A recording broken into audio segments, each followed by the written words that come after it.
Greetings, everyone at home. Greeting, everyone here. Pay attention to yourself. Take a breath, relax.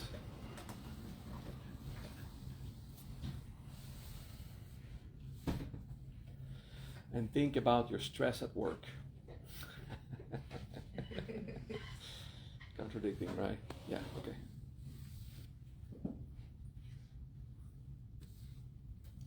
You move your chair 3 inches that way. In case. Just in case. I don't know if it was useful. You can move yourself or whatever, if you want to. Right. Stress at work is not a bad thing when it is mild. Stress at work is a motivator. We want to label it as something universally bad, but actually, if you remember that we're animals in the jungle, we're not necessarily organized humans. It looks like that, but we're still just animals in the jungle. In the natural world, there's always that kind of pressure that you have to do something. That's actually a motivator. That's a good thing. The problem that we have is when there's an excess of that pressure. We call that stress at work. The feeling of having something to do is an antidepressant. Did you know that? If you never have the feeling there's something to do, there's a loneliness that settles, an emptiness, because you don't feel you're contributing. So it's good to have the normal motivation. Okay, there's something to do. When that stress becomes conflict, when that stress becomes other people have expectation, and they're showing an emotional reaction, like your environment makes you feel it's not enough. That's the problem. Okay? So the feeling from inside, okay, I have something to do, I have responsibilities, I have to deliver. That's good. You must not confuse it with peer pressure or outside pressure, because that's the thing that is hard. Usually we just lump everything, I've got stress at work. No, you've got judgment at work. You see? You've got expectations. People project on you their disappointments. That's what happens. Of course, if you're not doing what you have to do, if you're not doing your best, maybe those projections are justified. But usually, we're not that lazy person that slows down everyone. It happens. We know them. But usually we do what we have to do. Okay? And whoever's doing pressure on you, they have their reasons. They have their own pressure. If they don't deliver, they have their own environment, like it's a toxic wheel. Okay. I know I started the day with no introduction. Pay attention. We're going to meditate. Stress at work. What? This is the 4th day for most of you, so that's why there's people I don't recognize, but still, we're in the middle of a role. Okay. So if any of you feel that you're walking in the middle of a conversation, like you're walking and you don't know what you're talking about, say, what? That it's normal, because we've been doing this for 3 days now. This is like a 4th day as a gift, like let's invite anyone who feels like it. Okay. So we are going to do a form of contemplation, maybe not meditation, but a contemplation. Gonna go inside and ask ourselves, when do I feel pressure from society? And we breathe in the abdomen, and we ask ourselves, sometimes I don't feel pressure. And sometimes I feel I have responsibilities and I have to deliver, but other times it is pressure. Other times there's an emotional charge, there's the gaze of others with these knives. They don't throw it, but they show it to you, Hey, come on, you have to provide more. When that happens, and it can be also not just at work.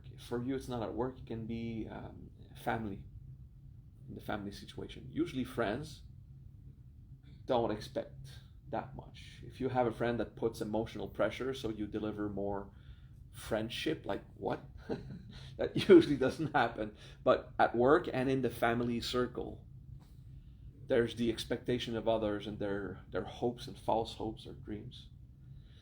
So you ask yourself, in my life, where do I feel the pressure, and what part of it is a sense of responsibility, and what part of it is the feeling of pressure from the outside. Okay. And we breathe and we try to feel it.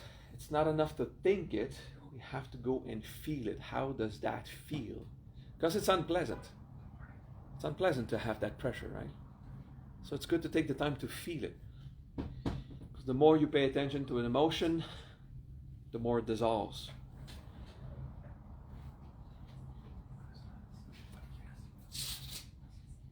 All right, take a deep breath and relax. So the goal was just to identify that situation. It's okay. So what I want to talk about this morning is about certain mechanics we have inside that slows down our quests to happiness. It's been a while. Sometimes we can't reach happiness, but we can reach peace. You've had those situations where happy is not what you feel, but at least the troubles have settled. So that's good. Peace is good. So, emotional integration 101, okay? If you flee a suffering you have inside, or if we deny the pain that we have inside, or our troubles, our stress, the projection from others, what will happen is that eventually that suffering will hunt us. It will catch up to us, and it will impose itself. So doing personal growth, in our case it's mostly emotional integration. What kind of technique is that? Like a psychoanalytic, or Michela? How do you call the style? Okay, a therapeutic method.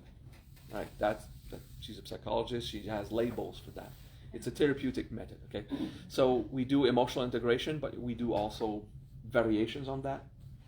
But always has to do with observing intellectually. Understanding intellectually is so useful. Like, why do I live this? To understand the mechanics. But it's not enough. It's essential, but not enough. We also have to go and feel it. Because feeling the emotion that wants to come out is the only way to dissolve it, to let it go, and to extract the wisdom from it. Like, what am I learning from that experience? What can I change in my behavior or my environment to get better? Like, what can I do about that? So understanding the emotion with our mind, our intellect, but also we call this emotional intelligence, understanding through feeling, getting the experience of life. And that gives us wisdom more than information. Simple parenthesis. What's the difference between knowledge and wisdom? Knowledge is to know that tomato is a fruit. Wisdom is don't put tomato in a fruit salad. Okay. It's supposed to be a bit funny. No, it doesn't work here. In Europe, it's awesome. Knowledge is to know that when the iron on the oven is red, it's very, very hot. Wisdom is don't put your hand on it. Knowledge is information. It's simply organized facts. Wisdom is what experience will I have with that. So this understanding of the difference between knowledge and wisdom is essential in personal growth, to have an efficient personal growth. Knowledge of emotional integration is a technical approach on how to apply the technique. Wisdom is applying the technique. The wisdom that we gain from feeling, I do feel like crap because of this situation. I'm going to admit it, and I'm going to go see why. And what can I change in my human? We have an ego. The ego is a beautiful thing. Don't believe all these new agers that tell you that you have to kill the ego and stuff. That's a misunderstanding. The ego is beautiful because it's you. Okay? But the ego is innocent, naive. It doesn't understand until life happens. You know, no one explains us how to live, right? It's like a game that you have to play without rules, and when you die, you get the rule book as a prize. It's like, what? How's that work? Okay, that's life. So you've said things and done things you regretted afterwards. You've been through that. You've been ashamed of yourself, of various choices you made. You felt guilty. You've been afraid of others or yourself, or afraid of the dark. There's so much of those possible scenarios, and you didn't know what to do with it. And that's because we're human. It's normal. We don't know how to address life until we learn, until we take the time to study those kind of approaches. So one thing that we have to admit to ourselves,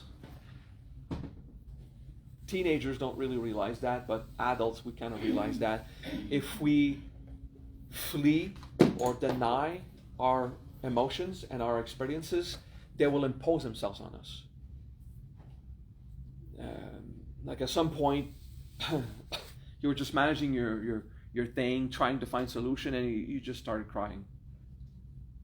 Or a moment of terrible loneliness. Did you have that at one point?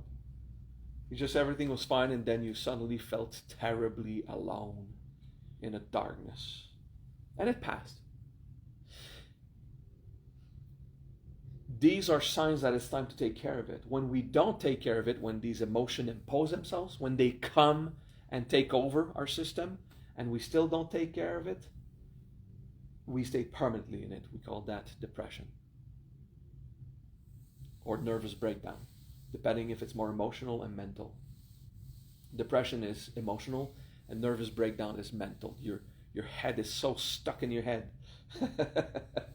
Are you stuck in your head sometimes? Like you're thinking, okay, example, you're angry at someone, so you repeat your speech in your head, but it's a 2-minute speech, and you've been doing it for 3 hours, so you've been repeating it for 37 times, and you're stuck, and there's zero progress. All you do is building up the pressure, because there's an emotion that you're living, and you're trying to solve it with your head, and it doesn't work. Okay. So what is the solution when you're stuck in a mental loop like this? And you know it's motivated by emotion because you're freaking pissed. Okay? It's clearly wanting to destroy the other. If the other would just die, my problem would be over. You know, how arrogant are we? But we do have these thoughts. Step back in yourself and down in your heart. What do I feel? And what am I losing? Now, this is the hardest part, but the most useful part. Identify what you are losing.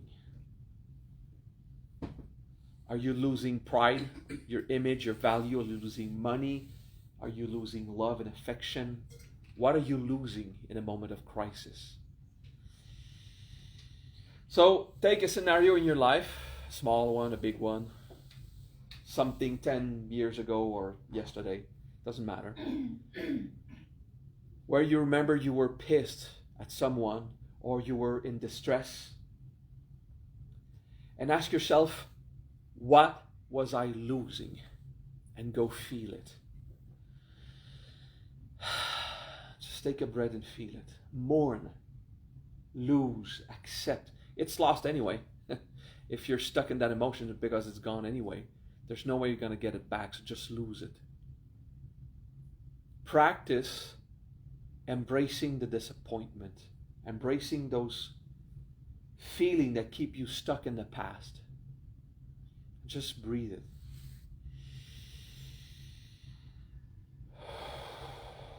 We went over that during the weekend, but there's new people today, so I wanted to just do it again. it's good to practice once in a while also. Just taking the time to mourn. Think about a big heartbreak you had and mourn.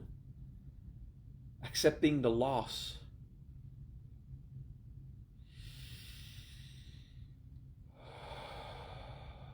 Emotions are like balls inside, and we take the time to feel it, it dissolves, because consciousness is a dissolvent.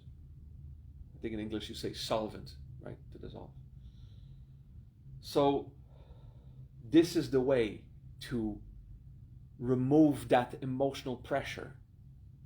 And once we do preemptive personal growth, so we go and mourn stuff before they explode in our face, then we won't have these terrible moments.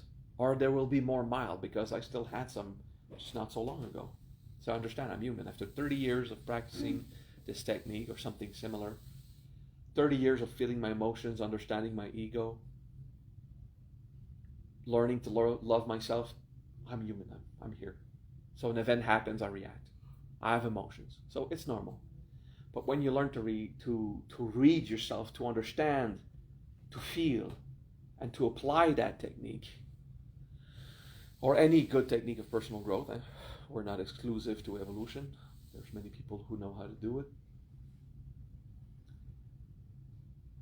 Then it takes you 3 minutes of being pissed instead of 3 weeks. It's just, okay, this is what I'm losing. I lost. Of course, then you want to apply justice, responsibility, prudence, care for yourself. What can I do to recuperate that money that was stolen? What can I do to reestablish my position in society? Like someone backstabs you, 3 people start to hate you because of lies. What can I do at least to try to correct that? Sometimes no one's want to believe you. No one. It's too late. Other times, okay, you can reestablish fact. But look at yourself. If you're fighting because you're so afraid to be judged, it's too late. You're judged. You lost your value. You lost your pride. Lose it. Then, if it's useful, go and reestablish your position with others. Justify your action if it's necessary. If it's necessary. Mostly at your workplace. Someone backstabs you, yeah, you want to keep that job, right? But otherwise, you have to trust that others, if you're a good person trying to do your best like any human, they'll see it. You can have your moments of anger like anyone. You can have your moments of weakness or power. The people around you, most of them are not idiots. Some are, yeah. That's one of the reasons sometimes we are angry. So a summary. If we react and stay in a reaction, responding intellectually or mentally stuck, we're going to lose a lot of energy and we're not going to be creative in finding good solutions. So take the time to go feel. One part that is hard is our pride, because you are right and the other is wrong. Now consider this, 2 people are arguing, it's because both of them are convinced to be right. You're already at 50% chance of being wrong. The other 50% chance is that both were wrong. Okay? And then there's another 50%. No, that's statistically doesn't work.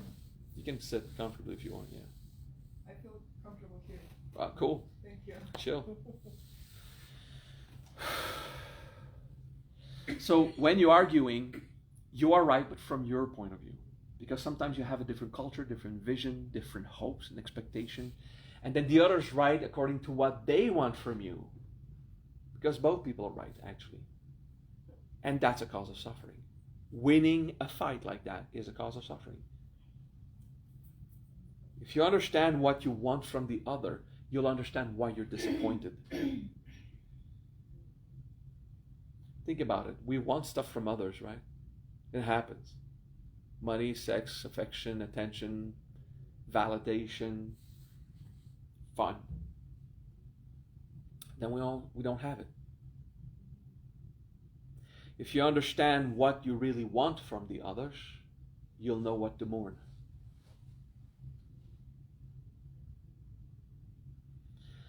Be grateful for what others bring you. It's great.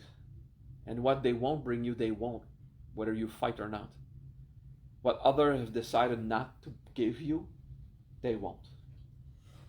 And in a relationship, in a couple, you can't get 100% satisfaction. If you reach 50%, that's good. That's life. No one is built to completely satisfy someone else. If they do that, they're gonna lack their own self-love. They're not caring enough for themselves. So it's a good balance that we give what we can and we don't give what we can't. And we have to understand it's the same thing for the other. So maybe they won't bring us what we want. So it's a trade-off. What do I get of that relationship? Is this better than not having it? Simple question. It's just math. Is it better to have that relationship than not to have it at all? And sometimes peace and harmony is a good trade-off. Yeah, we're cool, It's not always as fun as the first year, It's life.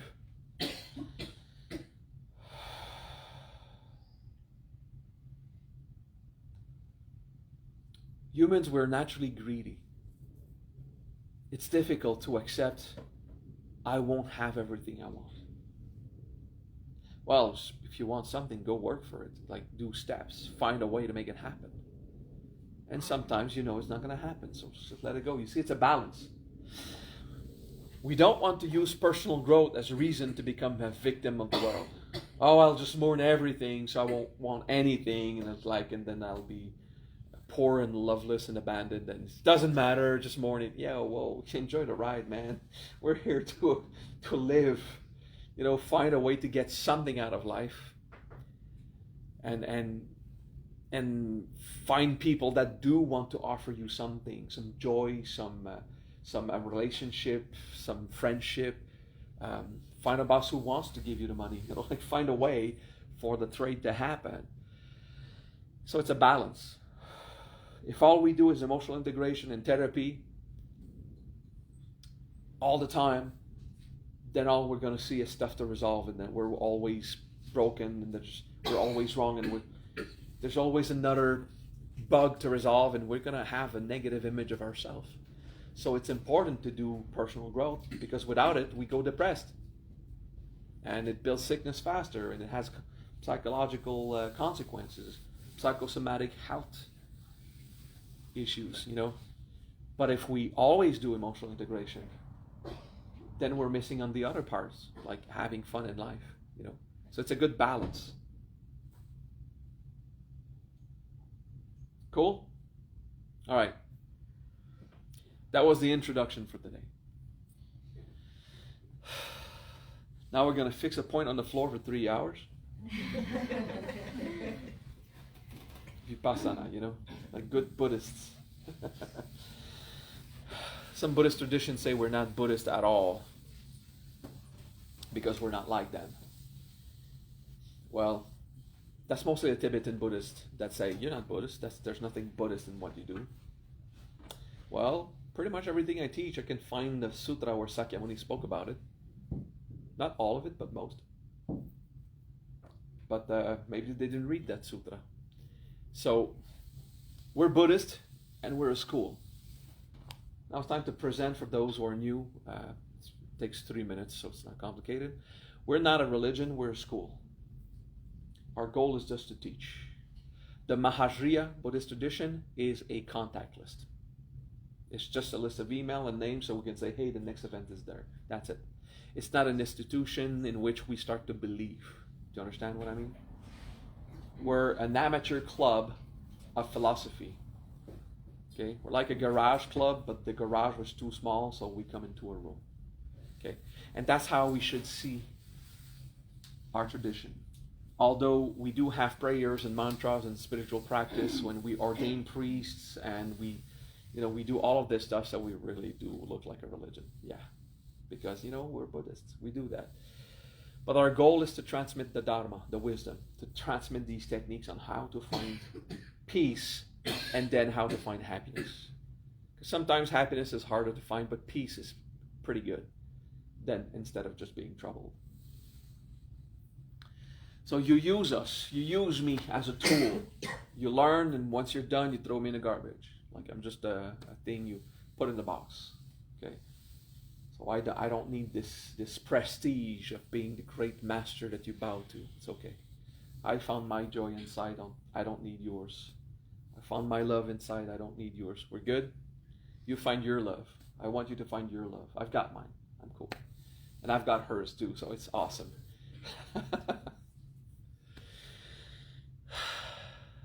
Take a deep breath. Example. If I say take a deep breath, you don't have to, because you're free. The cornerstone of our philosophy is that freedom is absolute. However, you came here to learn stuff, so let's try it, right? We're going to do a vocal breath where you do the sound ah when you exhale, okay? Ah. A second one. Ah. Wow, how soothing is that? After feeling emotions, it liberates that channel here. Okay.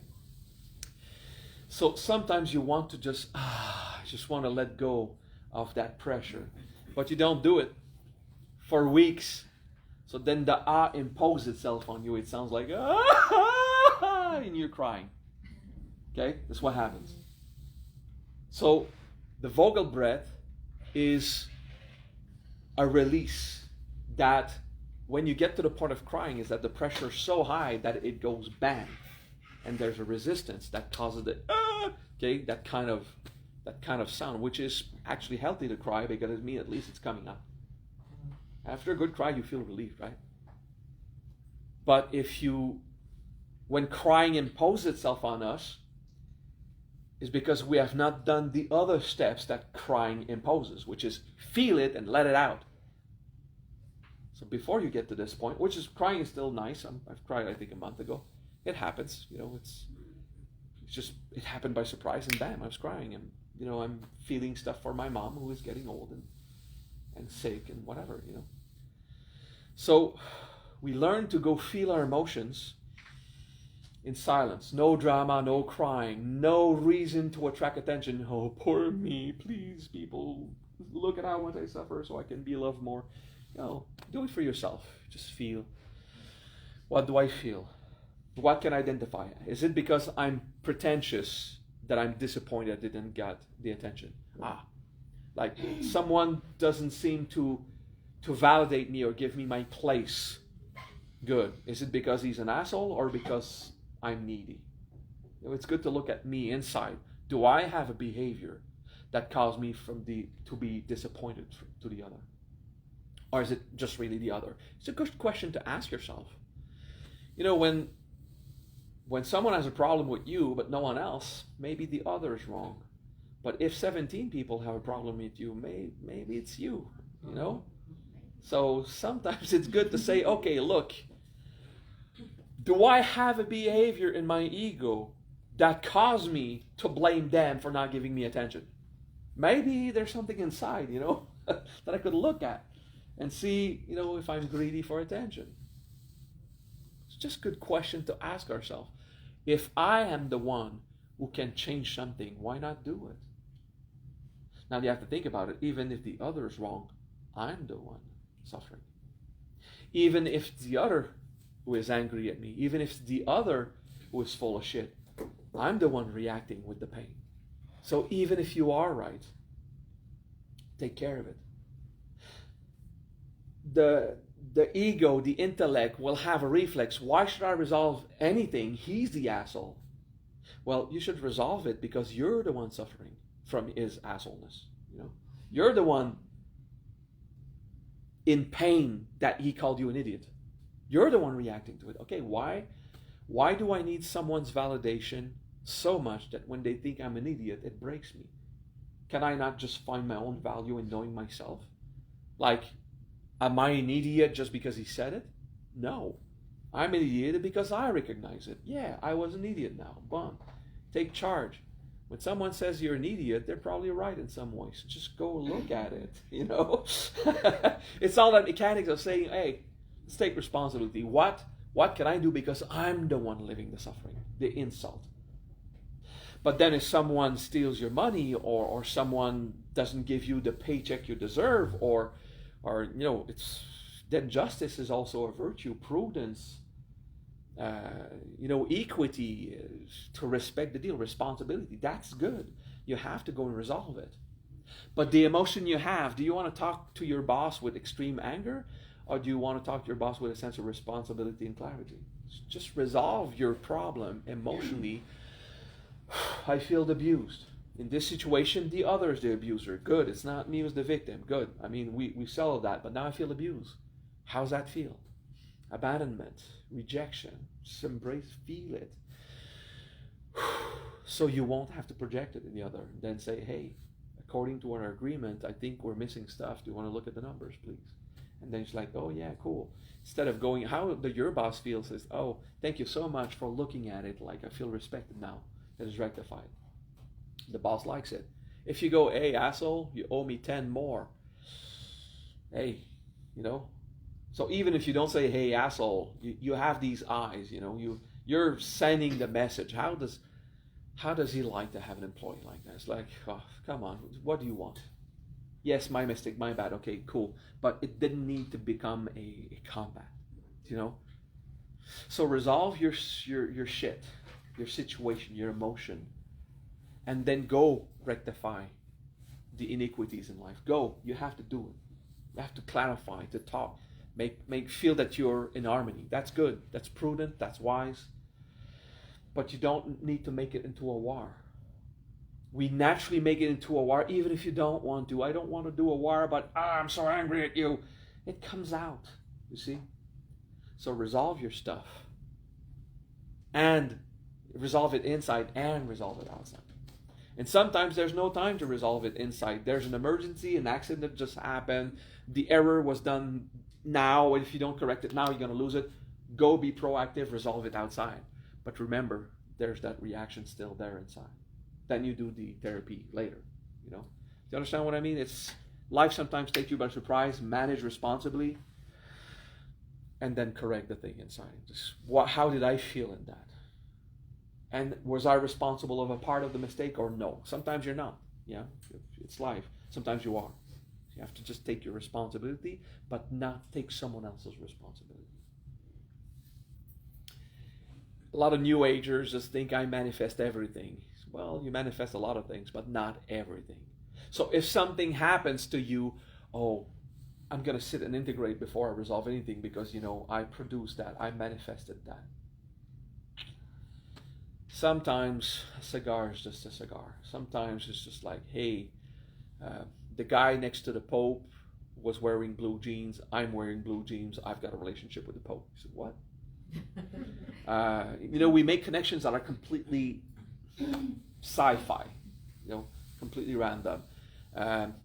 90% of people who have cancer eat French fries sometimes. You know that? Simply because 90% of the population eats French fries. Has nothing to do with the cancer. Okay? So we make connections sometimes that are not real. And we say, this happened, I manifested that. Well, there's a point you want to see what you manifest. Okay, I get it. But the first thing to do is, what am I living? What's my reaction? What can I do to resolve it? Just take care of that. Then you'll practice and you'll dig in all your ego mechanics and learn. We got the method of emotional integration. We cover 21 aspects that you can just learn the first 3 or the first 6. It's easy, it's quick, it works. Or you can go and dig in the 21 wheels of this machine. Say, wow, I understand myself now. And then liberation is so quick. Once you understand that, it's so efficient. But it's not given to everyone. Say, I want to, take 3 months to learn every single aspect of my mind and then feel like shit like once per 2 days to practice. It's not for everyone. But once you've liberated that emotion, you feel so good. It's like, why not do it? In any case, there's the quick and easy emotional integration on the surface. that releases pressure and helps you handle your situations better. And that's the most important for the majority of people. And it's easy to learn. So you can take classes with the people who have this center. They teach it, but there's Luciana in the back. There's a ton of those. Okay, there's many teachers here. And there's the other part, which is I'm so passionate about it because the liberation was cool. Now I'm going to want to study all the supernatural stuff, all this, the spiritual, all the supernatural. I'm not saying Harry Potter, Jedi, mind tricks. No, I'm just talking the stuff that is very cool and metaphysical and sometimes pleasant, like we've seen this weekend, like playing with reality a bit, and it's nice. If we don't take the time to clean up inside, it's going to smell a bit rotten.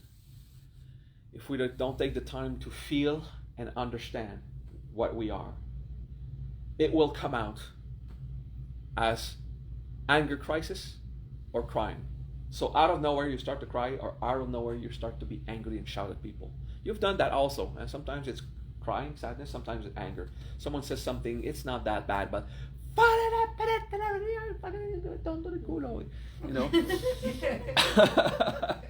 it just comes out, right?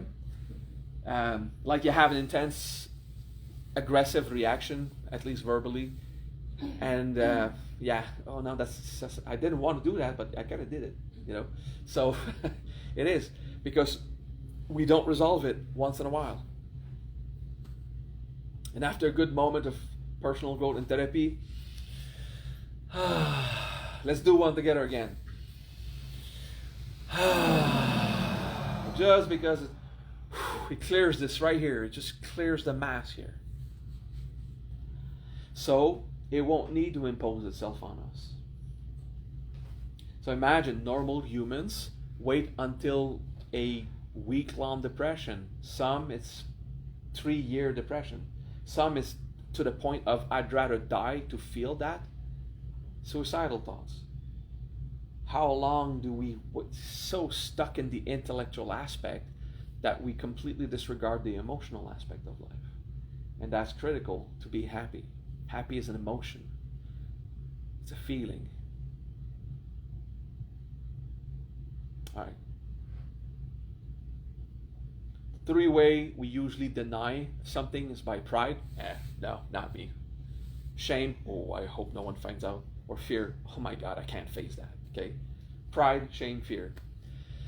There's many emotions, but we assemble them in 3 categories: abandonment, rejection, and guilt. You don't have to take notes. I'm just throwing all of that to inspire you. Oh shit, there's a lot to learn. That's cool. Abandonment is when there's something and it goes away. Your father died. Your lover went away. Something was there and it's gone. So you're empty. Whatever love you were counting on someone else than your own, it will hurt. That's why it's good to have love from someone else, but it's also good to have your own. So when someone goes away, you're not dead. You're not broken. You're not empty of love completely. It's not the end of the world. Oh, we'll never love again. Because you have your own, and then there was that one in bonus. That's cool. And then, of course, it hurts, but it doesn't destroy you. Okay? So abandonment is there's something, and then it goes away. Rejection is there's something, and it pushes me away. There's that pressure of you have been rejected. Okay? And guilt is I do not feel loved right now. Has nothing to do with if you're right or wrong. Check this out. This is a complicated one, but try to get it, okay? If a teenage, I don't know how to call them, those who are a bit problematic. What's the word in English? Delinquent. Huh? Delinquent. A delinquent, yes, thank you. You know yourself, right? I mean, as were you a delinquent? A little bit. A little bit. Yeah. Yeah. I've been, I was the super cool guy, and I would just take rocks and start to smash the windows and the light posts at the church. I would just destroy a church. I was completely fucked up emotionally. I was so angry at those rules that I was aggressive. I was like 8 years old. It was just like destroy that fucking thing. Mm-hmm. Then I realized I'm still suffering, so that was not the solution. And I've regretted it. You know, what do you think? I take rocks and I destroyed all the little lamps, but they have the outside light, and then I broke one of the windows. In the middle of the night, just so angry, throwing rocks. My parents didn't know where I was. Like, yeah, I did that. I was 8, so pissed with the Judeo-Christian pressure of, and I didn't believe this. This is, I don't have to go to church. I don't have to believe in things that I don't believe in. It's like I was frustrated, and projecting it was not a solution. So felt guilt for a while. So yeah, I've had a moment of delinquency. I get you, bro. So you take a delinquent, and if he's around a group of friends and, you know, like smash the machine and get the candy bar from the dispenser, okay? And if all his friends like, wow, you're so hot, you're cool, I'll get candy. Now he feels good, zero guilt. Then the adults come, no, you were wrong. Oh shit, guilt. So it's not the action if you did something evil or good, right or wrong. Is was I loved or not? Because other times, now you're going to recognize yourself, you have done the best of your best, and someone was angry at you anyway, and you felt guilt, although you did everything nice and fine. Can you find a scenario like that? Because it happens. Relationship in a couple, you do everything your best, the other's angry at you, you know you did your best. Guilt is what you feel. It's not about if you did something right or wrong. It's about if you're validated or not regarding you as a person. Cool to understand it. Because we feel guilty that we did something wrong. Actually, we feel guilty when we are not appreciated or loved for what we did as a result. Which doesn't mean that you can do whatever you want and accept that people won't like you. No.